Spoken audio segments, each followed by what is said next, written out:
At least we know Steven Soderbergh's never gonna stop experimenting with filmmaking gimmicks.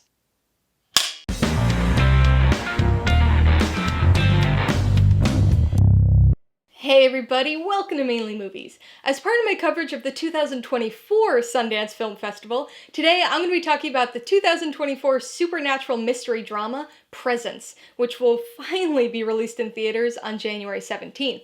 If you're new here, please consider subscribing for a variety of movie-related content, like reviews, rank lists, and trailer reactions. All my reviews include a breakdown of the pros and cons, my rating, and some tailored film recommendations, so be sure to watch through to the end of this video for all of that extra content. Presence stars Lucy Liu, Callina Liang, and Chris Sullivan, and was directed by Steven Soderbergh. It tells the story of a family who moves into a new house only to quickly begin to suspect that they're not alone. Originality in film is a topic that comes up over and over again. This is often in response to sequels or other IP-based films, but also enters the conversation with standalone movies too. Audiences are always craving something new. Now, you've probably heard the adage about story originality, that there are actually only 7 different stories, and every book and movie ever made is just a rehashed version of one of those 7. This is all in reference to broad story archetypes, of course, but there's truth to the core sentiment. When it comes to film, it's very rare to find something that's truly unique and incomparable to anything else. Every movie has influences. Every movie pulls from genre conventions or universal experiences. So every movie's gonna have pieces that are familiar and unoriginal. The trick to filmmaking is taking those individual pieces and figuring out how to put them together in a new way.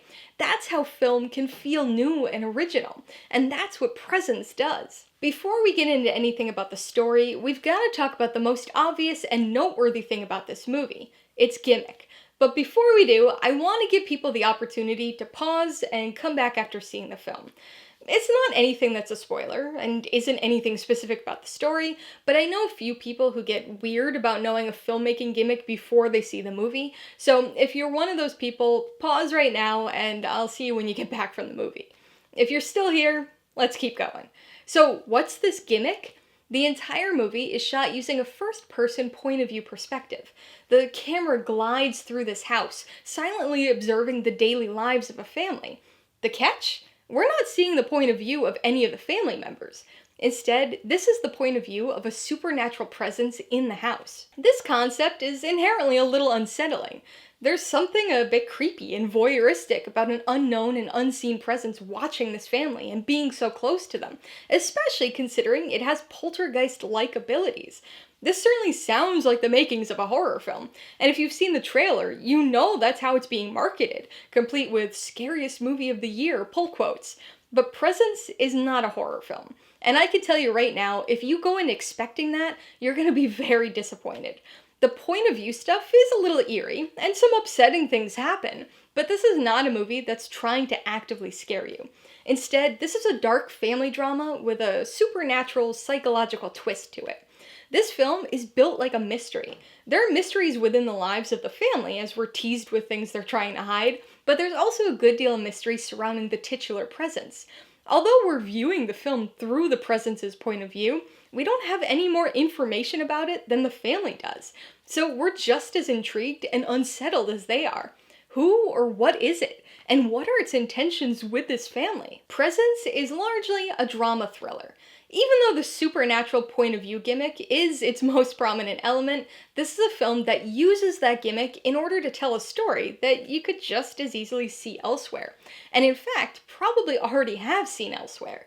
The film prioritizes the gimmick, so the familiar story and characters do feel a bit undercooked, but this is one of those cases where the way in which the story is told is more important than the story itself.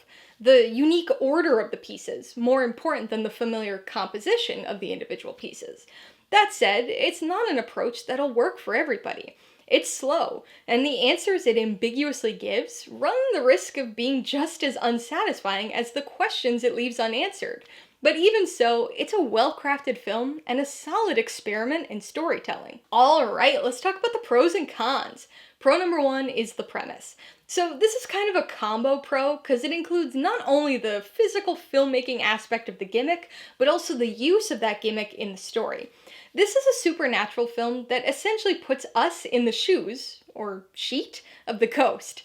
By flipping around the typical ghost story perspective, it has an unexpected impact on the way we feel about the events of the film. The second pro is the mystery. I mentioned it in the body of the review, but Presence is not a horror film. It's largely a drama, but it has quite a bit of mystery built into the story. There are some slightly less interesting mysteries regarding some family drama, but the intriguing mystery surrounding the presence itself more than makes up for that. Even though we're viewing the story from its perspective, we don't really know anything about this presence. It's easy to refer to it as a ghost, but we don't really know what it is, hence the name Presence. If it is a ghost, we don't know who it is. If it isn't a ghost, we don't know exactly what it is. And we definitely don't know what it wants. Why it's there, why it's watching this family, why it occasionally interacts with them in the way it does.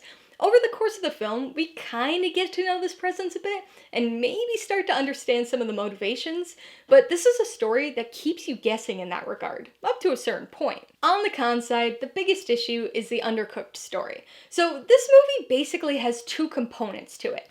We've got the presence that's observing this family, and then we've got the actual daily life of the family and the events happening to them. There is some overlap between these two components, obviously, but the parts of the family story that don't specifically knowingly involve the presence are a little underwhelming. I wouldn't say they're bad, they just feel like they're missing something. The film mostly still works because of the unique perspective, but I can only imagine how much more interesting it would have been with a better underlying story for the family. Before I give you my rating and recommendations, I want to remind you that if you're interested in buying Presents or any of the other films I mentioned today, I do have affiliate links for all of them in the description below. I get a small commission from anything you buy using one of my links, so I'd really appreciate it if you'd use them if you're in the market for any of these movies. I'm gonna give Presents 3.5 out of 5 paws. This is a gimmick movie that really works. Its spectral point of view presentation and dark mysteries keep things intriguing, even if the solutions and answers are decidedly less unique. I would recommend Presence to people looking for a unique, slow burn dramatic mystery. The point of view aspect of the story introduces equal parts eeriness and unexpected comfort to this atypical mystery. If you're hoping to be scared, though, you'll want to look elsewhere. I know this has been marketed as a horror film, but it's not one. This is a family drama with a slight mystery thriller tilt to it. If you liked Presence, I would recommend A Ghost Story. The camera perspective is a little bit different this time, but this is another film that focuses on a ghost who's stuck silently observing his grieving widow in the home that they once shared. Like Presence, this is not a horror film, and is instead more of a slow burn supernatural drama about loss. If you'd like another story about a supernatural presence observing and trying to communicate with the living, you might want to check out The Invisible. This film tells the story of a teenager who finds himself stuck in a ghostly supernatural limbo after being left for dead. The execution of the story isn't the best, but the unique premise may be enticing enough for you. And if you're in the mood for another ghostly psychological story, you should watch The Others. This period piece psychological horror stars Nicole Kidman as a mother living in a mansion with her 2 photosensitive children, who encounters a series of eerie phenomena with an unexpected and unsettling explanation. Alright, a couple questions for you guys. Number 1, have you seen Presence? If so, what'd you think of it? And number 2, have you ever sensed a presence in your house? Be sure to leave your answers in the comments below so we can get a discussion going. Alright, so if you got some enjoyment, insight, or information on this review, I'd appreciate it if you'd hit that like button. And if you haven't done so already, please hit subscribe or add it to see more videos like this. Till next time, this has been Alyssa with Mainely Movies, the way life should be.